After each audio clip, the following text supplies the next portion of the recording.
Next question 118 question చూడండి.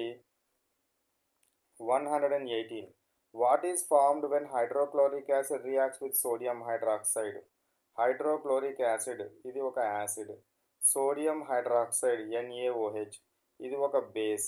Acid మరియు బేస్లు కనుక రియాక్ట్ అయితే, ఒకదానితో కనుక రియాక్ట్ అయితే NaCl salt plus water form అవడం జరుగుతుంది. సాల్ట్ ప్లస్ వాటర్ వస్తుంది, సాల్ట్ ప్లస్ వాటర్ రావడం జరుగుతుంది. ఇది మనకేం reaction? Neutralisation reaction. Which reaction? Neutralisation reaction. Next question 119 question. 119 question. Name 2 acids which are dangerous and corrosive in nature.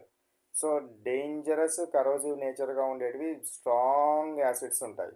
A acids ఉంటాయి? Strong acids.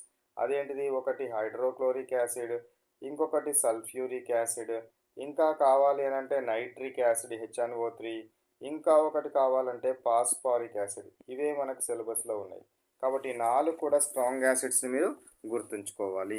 మేజర్గా గుర్తుపెట్టుకోవాల్సిన ఇవి 2, hydrochloric acid and sulphuric acid. Sulphuric యాసిడ్కి ఇంకొక పేరేముంది? King of chemicals. King of chemicals.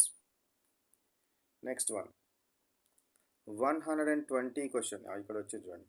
Which acid is called as king of chemicals? King of chemicals అంటే ఏంటిదిరా? Sulphuric acid. దీని యొక్క ఫార్ములా ఏంటి? H2SO4. సల్ఫ్యూరిక్ యాసిడ్ యొక్క ఫార్ములా ఏంటిది? H2SO4.